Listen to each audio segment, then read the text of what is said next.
डरावनी कहानी शमशान वाली हवेली। मध्य प्रदेश के एक गांव बरौनी में एक पुरानी हवेली थी।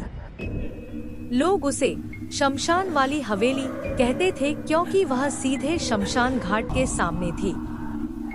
गांव के बुजुर्ग कहते थे कि उस हवेली में अजीब घटनाएं होती हैं। कई बार रात में वहां से औरत की चीखें सुनाई देती और कभी कभी लाल रोशनी सी झिलमिलाती दिखाई देती।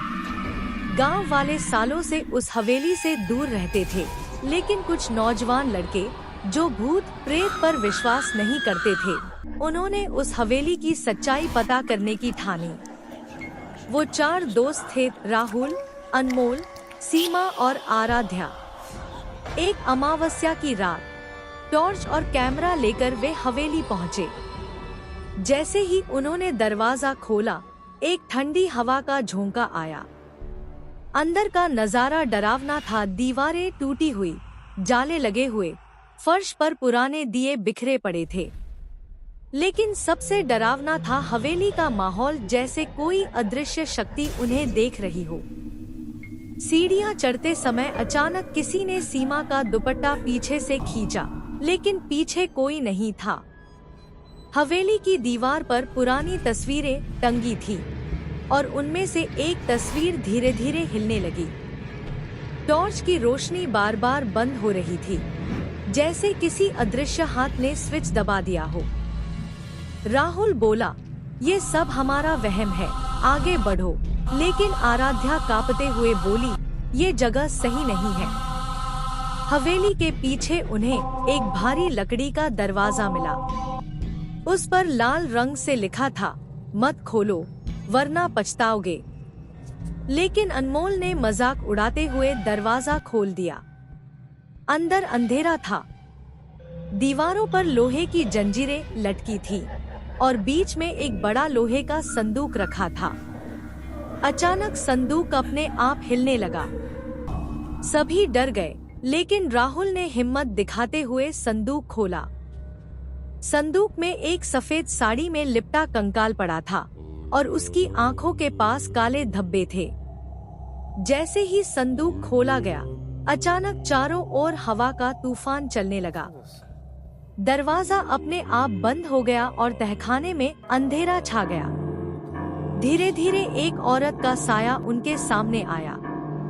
उसका चेहरा जला हुआ था, बाल बिखरे हुए और आंखें लाल आग की तरह चमक रही थी।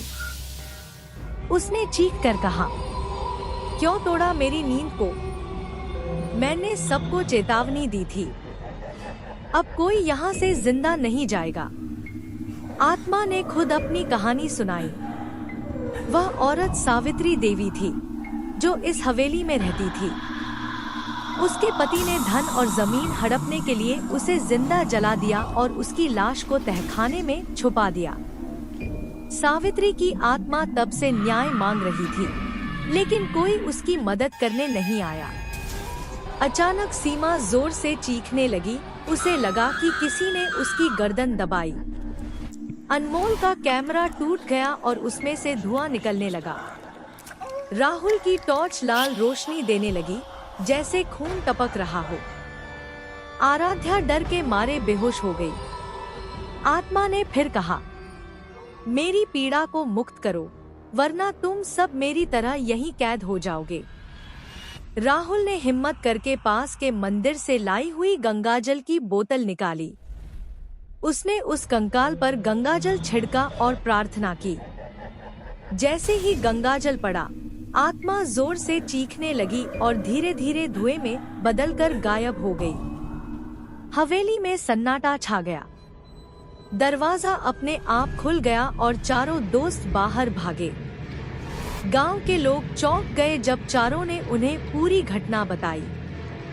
हवेली को सील कर दिया गया, लेकिन आज भी रात को कभी कभी उस हवेली से औरत की धीमी हंसी सुनाई देती है। कुछ लोग कहते हैं कि आत्मा मुक्त नहीं हुई, बल्कि बस किसी और मौके का इंतजार कर रही है।